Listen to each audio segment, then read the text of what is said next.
As you are now no doubt aware, the agendas and talking points of the World Economic Forum are effectively the driving force behind current mainstream news media narratives and the direction of where our world is going politically.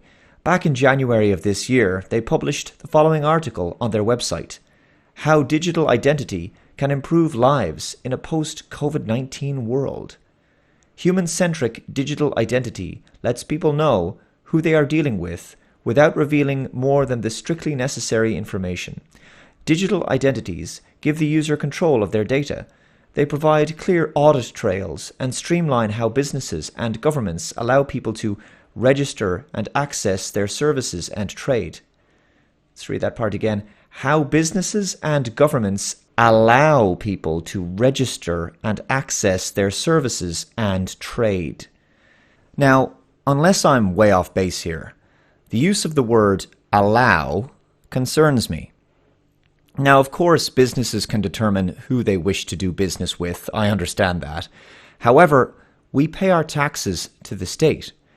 The government is supposed to serve the interests of the people. So, since when do our governments have so much control over our lives that they are the ones with the power to allow us to access services? If they have the power to allow us, then they obviously have the power to refuse to allow us.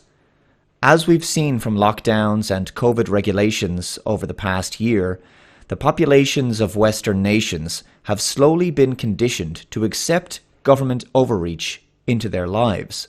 Mask wearing, social distancing, business closures, restrictions on travel, regulations on the number of people permitted in one's home, etc. They have allowed the government to effectively hold their inalienable rights and freedoms hostage and, of course, destroy the economy.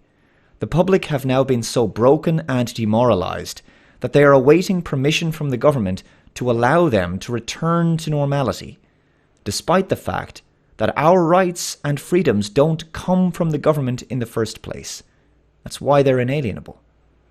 In my opinion, the digital ID system is a means of control. It gives global stakeholders and governments the means of controlling our access to things we need. Our bank accounts, for example, our ability to purchase certain goods and services.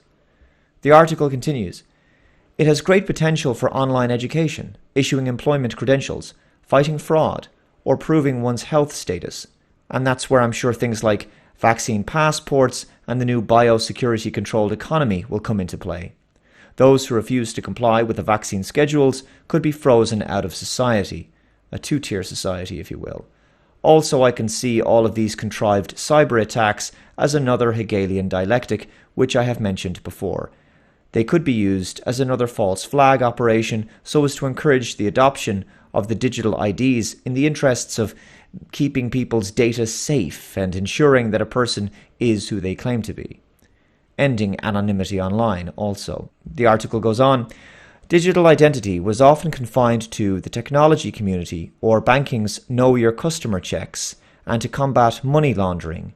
With our digital footprint extending to all walks of life, which I don't think is a good thing at all, digital identification is becoming a global topic. A healthy digital identity network widens civic participation and supports societal advancement.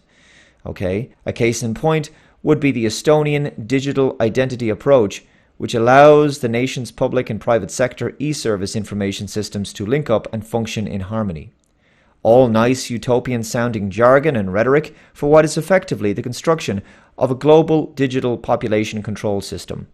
All walks of life, meaning everything you do, everywhere you go, all being recorded and tied back to this digital ID, the perfect means of implementing a China-style social credit system where dissent can be punished by shutting a person out of the digital control grid. While government's role is key, regulators have understood that they don't hold all the cards and that solutions are needed across the public and private sectors. Digital identity trust frameworks led by governments working with the private sector are emerging, defining claims for people and organizations that should be broadly recognized. So once again, it's all about governments being given more control, more collaboration between the public and private sector. There's no talk of the wishes of the public or individual liberties and human rights. It's about bypassing that. This is about bypassing the democratic will of the people and giving absolute power to governments and corporations. That stakeholder capitalism thing that Klaus Schwab spoke about, which is effectively a form of corporate fascism. So later in the article, they show this image of all the areas in which the digital ID would be used and integrated into our lives and the world around us.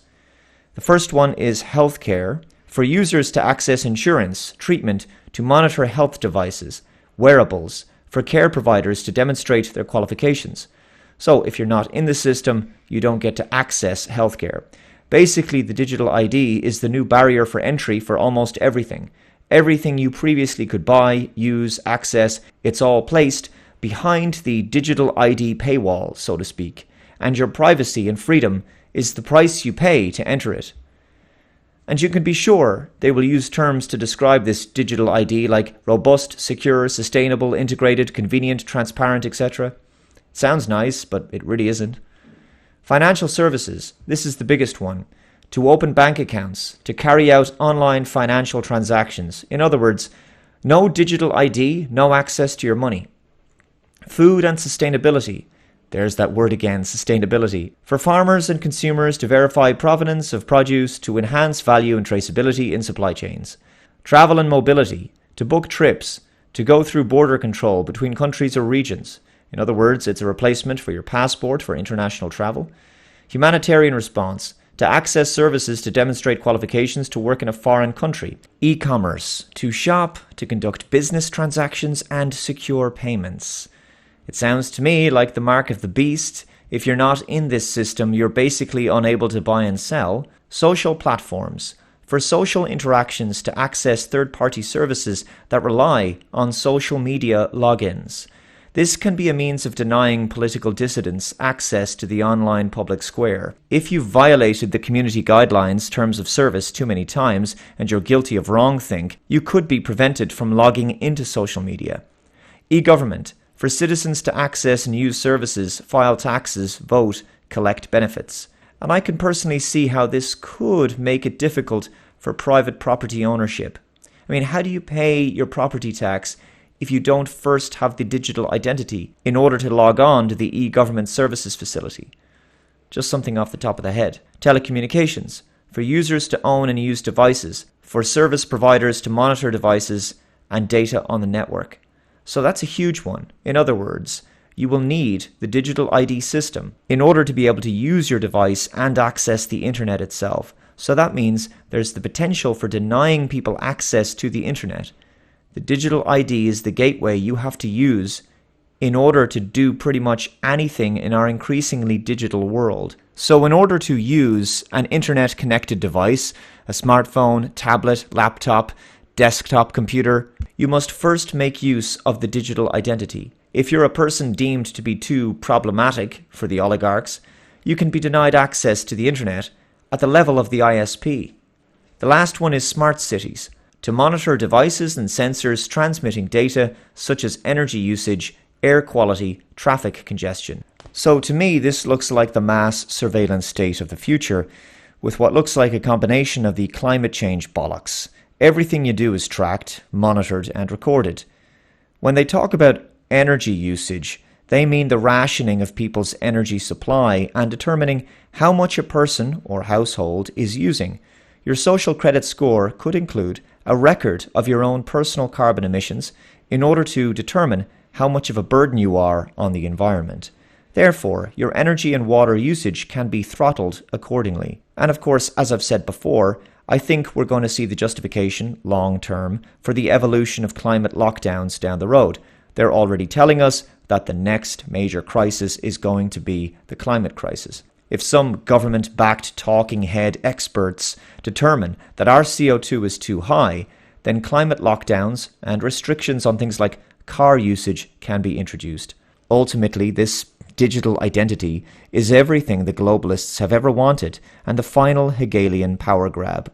The entire concept of the new normal has been built upon the idea that because of the COVID crisis, we cannot go back to the way things were, and that the crisis itself has proven that we are unprepared for new and emerging dangers and catastrophes in the world, be they future pandemics, climate change, economic and social problems, cyber attacks, you name it.